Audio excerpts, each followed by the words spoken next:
Ça vient de l'envie d'être sur fond de ciel en fait et d'être dans un espace commun. Et donc c'est comme ça que j'ai commencé à imaginer en fait une ligne qui prenne appui sur le sol, qui s'élève, qui reprenne appui sur le sol, qui s'élève, etc. Et donc une spire, 3 boucles d'une spirale comme un grand ressort.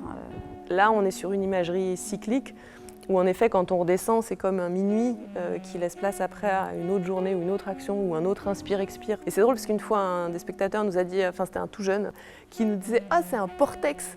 au sens où c'est une porte, c'est un vortex.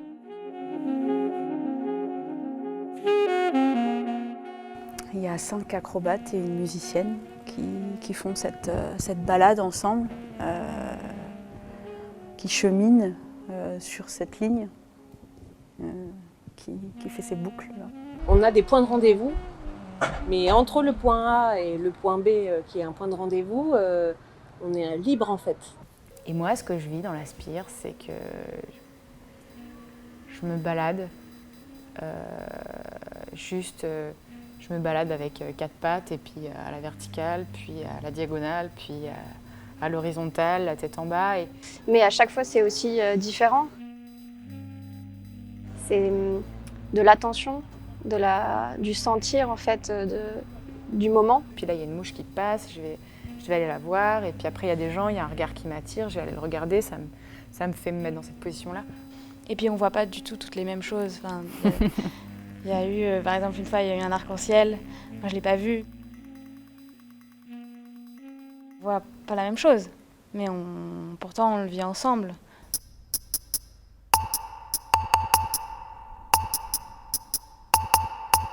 L'intention, c'est qu'on se retrouve connectés.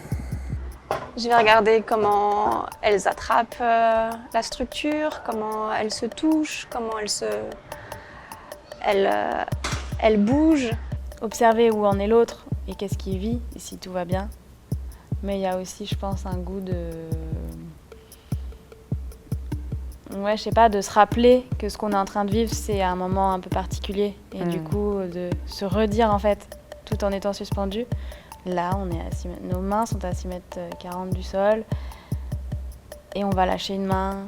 Et du coup, de se partager ça, en fait, de se redire ce qu'on est en train de vivre, c'est précieux. Je sais pas, on s'accroche à un truc et ça tient.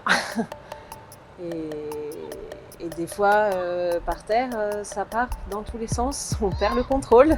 Et là-haut, il n'y a pas ça. Oui, il y a vraiment une forme de liberté en l'air. C'est étonnant. Ouais, avec une douceur qui fait que les gens, ils ont l'impression que c'est facile.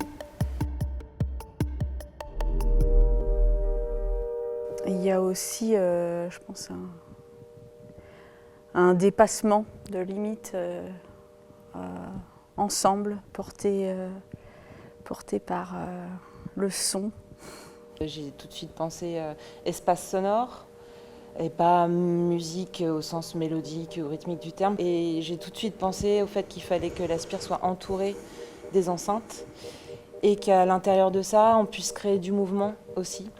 C'est elles qui me guident et moi qui les invite aussi en fait.